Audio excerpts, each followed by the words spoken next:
Alright, so if you've seen any of my vids, I've made multiple allusions towards my love of Jujutsu Kaisen. I would say it's probably one of my favorite manga in general, as well as just a damn good story. But in spite of my love for Gege Akutami's work, I find myself hesitant to talk about it on this channel since it would kinda go against the whole focus on underrated art aspect of my channel. But with the manga reaching its end and the anime hitting its stride right now, I feel like talking about its biggest fight yet. And it's worse, to be quite honest. I don't hate the fight. There's been worse battles in other manga, and Gege is talented enough for there to remain a lot to love in this mini arc. For example, the scale of everything is fantastic. Impacts are huge and devastating, reality seems to break around these two, and the destruction is huge. As always, Gege's rough style combined with his great action paneling and eye for dramatic imagery is as good as it's ever been. There's a lot to love here, especially early on with this great bit of Gojo and Sukuna fighting through a crumbling building that's been uprooted by their abilities, and crumbling as they fight through it. Gege even gets a chance to do his favorite kind of fight by throwing in a new Shikigami to help make things harder for Gojo. Even if I dislike this fight, there's a lot to like here, so I can't really outright dislike someone for calling it their favorite fight. But JJK is a series made entirely by its fight, so obviously, even without knowing it, you're gonna subconsciously compare what you're witnessing with what you've seen prior. And this is where my issues come up, with the first and foremost being everything seems to pause for this fight. Now, I can sort of understand this. After all, it's the equivalent of two gods duking it out. Obviously, you can't get involved between that. But I just can't accept that every single sorcerer in Japan has suddenly stopped what they're doing. Fucking Kenjaku, the guy who's always hiding behind the scenes doing his own thing, plotting and scheming.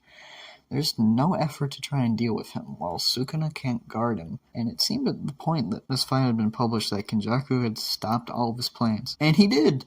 He literally did. His next appearance is him immediately stopping his plans to watch the fight on his iPhone like it's the new basketball game. So jarring to read, especially coming off Shibuya and Culling games where people's fights in one area would directly affect fights occurring at the same time or influencing future bouts.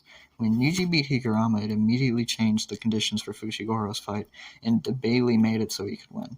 I think Gege has even realized this because as of writing this right now, he's placed the Yuji vs. Sukuna fight to coincide with Kenjaku battling against the comedian. Sorry, I forgot his name. Which feels more in line with prior arcs. As much as I do like Gege, a point of contention I have with his writing is he can be way too obvious. Spoilers ahead if you somehow already haven't been spoiled. I mean, Christ fucking Duolingo was posting spoilers. But Gojo dies.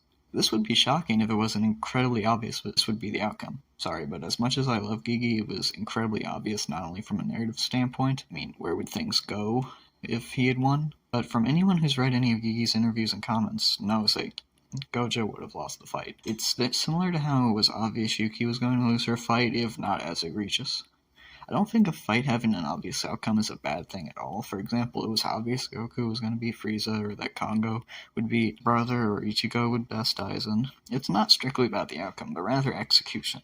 Gojo going from winning in one page to in the afterlife, like one of those meme videos, with the only thing in between being a cheeky comment from Gege, is just absurdly anticlimactic.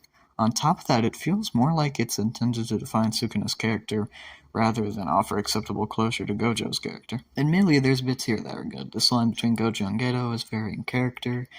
That, and while it gets some spotlight, I feel like the thematic weight of loneliness that comes with strength these two share isn't highlighted very well.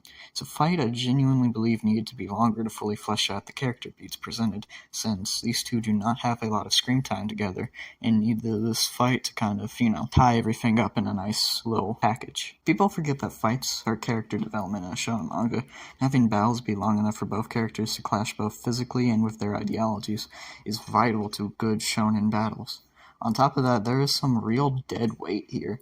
Chapter 225 is awful. It's bland shots of characters and uninteresting poses explaining things with giant walls of text. I get Gege likes Hunter x Hunter, but this is going way too far. Even though I do have a lot of problems with this fight, and especially its ending, holy shit. I am open to alternate reads. If you like it, please tell me why. I'd love to have a conversation about it, as it's one of the more interesting bits of contention in the manga. That's all I got for y'all today. Peace, y'all.